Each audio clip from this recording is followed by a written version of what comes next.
She always walked into the courtroom as if she weren't attending a hearing for one of the most horrifying crimes in the county, but rather some absurd show where she'd been cast as the bold, unpredictable girl who couldn't care less about what was happening around her. Taylor Shabaznis, a young woman with a long history of addiction, mental breakdowns, and a trail of ruined relationships, behaved nothing like someone facing the possibility of spending the rest of her life behind bars. She laughed, pursed her lips, made faces, exchanged remarks with her attorney, and shot quick, sharp looks at the judge, as if everything happening around her wasn't real, but a staged performance where she was the only one in on the joke.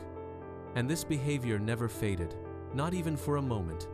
Even the heaviest parts of the hearing, when the victim's father's voice cracked, didn't bring the slightest tremor to her expression, not a hint of remorse. It was as if she hid behind that laughter, turning it into a shield against her own actions. But long before the public saw her smirks in the courtroom, long before the case went viral and her behavior became a meme, there was a chain of events that led her to exactly where she would end up. And that chain didn't begin with the courtroom, or with the forensic reports, or with the emotional testimonies. It began the moment police knocked on the door of the house where Taylor lived and stepped inside to arrest her. Taylor. Contact with Taylor. Taylor, you have one more for your arrest. Just put your hands behind your back, please. Anybody else in your apartment? You got blood on your hands here too. No, on your hands. Okay, yeah, we're gonna have to. What apartment? What apartment are you in? Do you have Adam 3 come up? You got someone here. Get out here.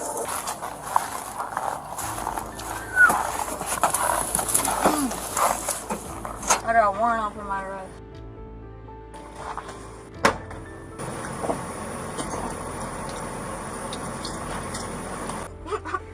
He took him out! He took him out! Woo!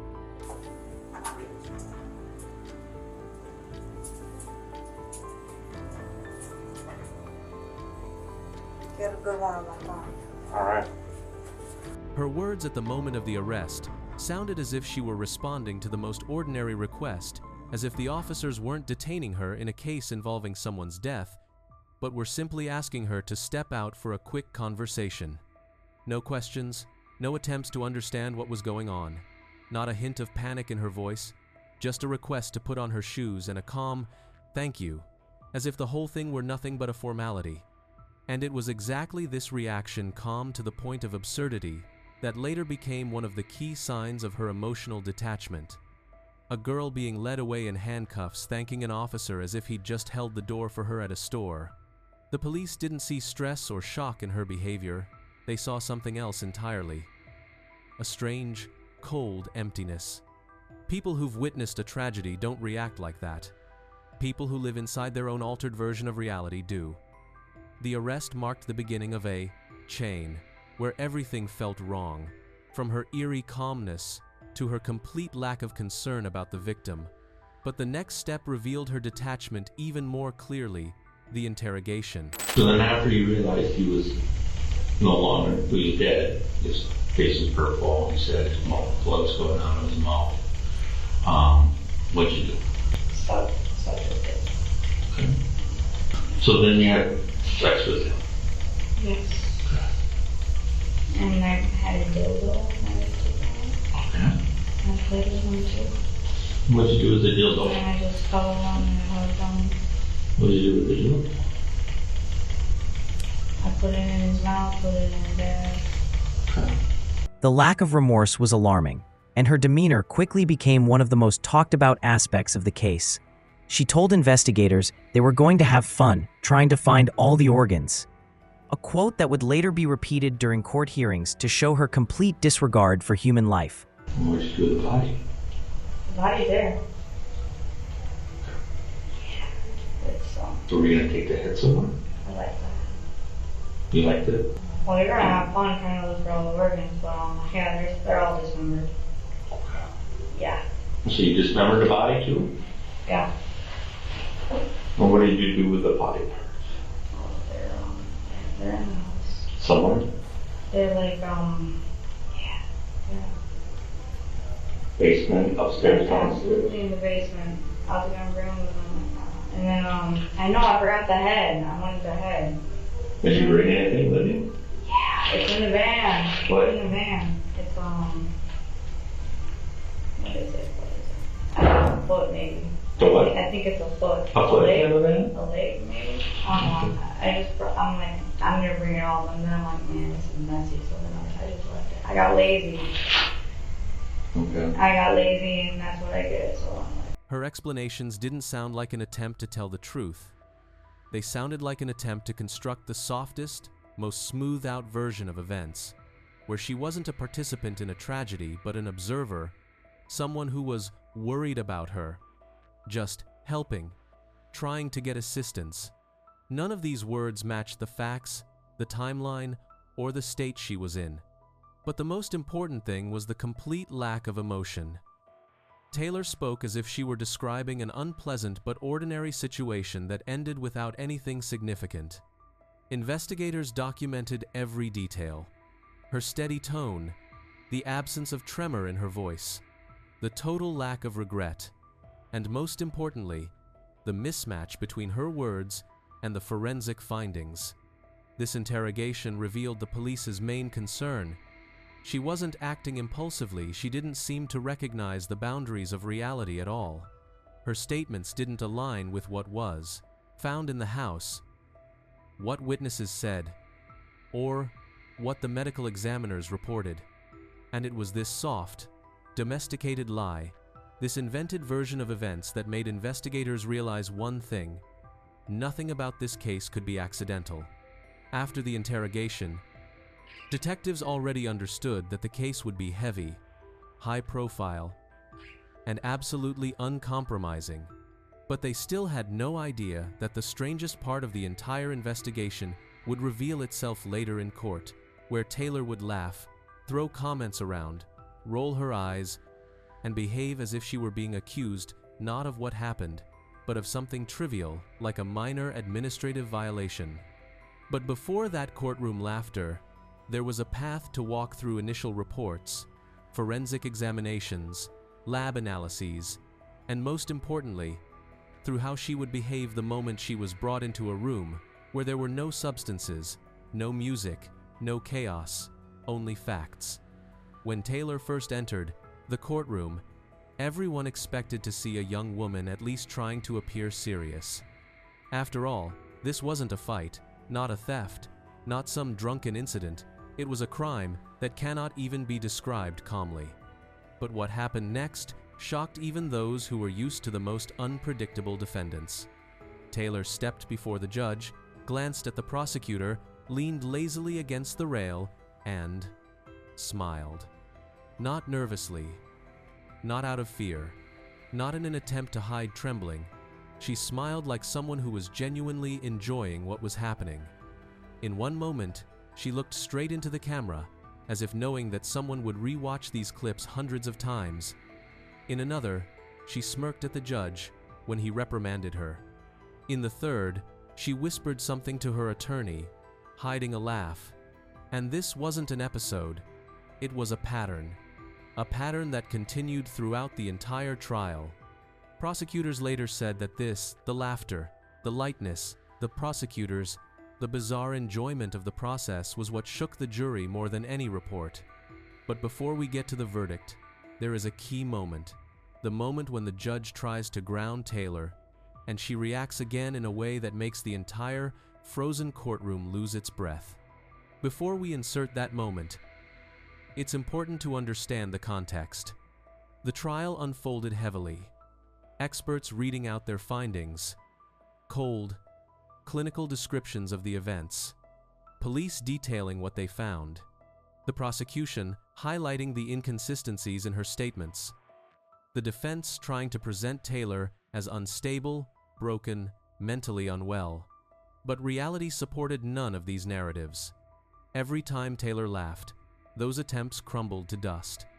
A person in a state of shock does not laugh at a judge. A person who didn't understand anything that night does not wink at the camera. A person who doesn't grasp the seriousness of the situation doesn't mock the victim's father. And that leads us to the next key moment, the speech of the victim's father, who stood in front of her and said words powerful enough to break even someone utterly devoid of feeling. So I feared that she would hurt herself, so that's why I took her. We both agreed. We both went there together and tried to get help, and then ended up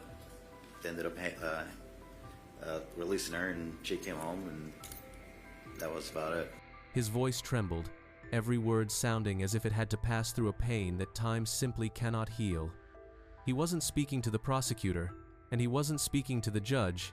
He was speaking to her, to the girl who destroyed his family, to the girl who laughed while he was saying goodbye to his son, to the girl who now sat in front of him with the same faint smirk, as if she weren't listening to the words of a grieving father, but sitting through some unpleasant lecture she just needed to endure. But what truly shocked the courtroom was how she reacted to his tears. Taylor looked away, rolled her eyes, bit her lip as if she were trying not to laugh. The judge glanced at her several times, but it had no effect. She didn't stop. For her, this was a show. For him, a life shattered into pieces. And this moment became the turning point. The judge understood. She was performing. She was manipulating. She was trying to look crazy, to appear detached, to carve out an escape route from responsibility. But the judge wasn't going to give her that card. The next episode begins when the judge addresses her directly. Mr. Business, this is your opportunity to address me if there's anything on your mind you'd like to say before I pass sentence. No, there isn't. Okay.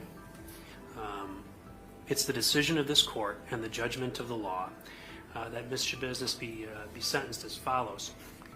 As to in 22 CF 363, count 1, that's the first-degree intentional homicide as a repeater. It's a Class A felony. I'm going to impose life imprisonment without the possibility of extended supervision. I believe that's appropriate in light of the findings that I've already made. As far as count 2, mutilation of a corpse as a repeater, a Class F felony, I'm going to adopt the recommendation of the pre-sentence investigation writer, 7.5 years of initial confinement followed by 4 years of extended supervision. That'll be consecutive to count 1. As far as count 3, third-degree sexual assault as a repeater, Class G felony, I'm going to impose 3 years of initial confinement followed by 4 years of extended supervision. That will be consecutive to count 2 and count 1. As far as the revocation cases, I'm going to impose 1 year of incarceration on each of those counts. Those will run. And in that moment it becomes clear the judge is done tolerating her games. His voice is firm, cold, almost metallic. He doesn't raise it, but every word lands like a blow. He speaks to her as someone who's trying to hide behind a mask of madness, even though behind that mask there is no illness, no shock, no breakdown, only a frightening absence of any human reaction. But even this doesn't completely stop her. She lowers her head, but the corner of her mouth still twitches.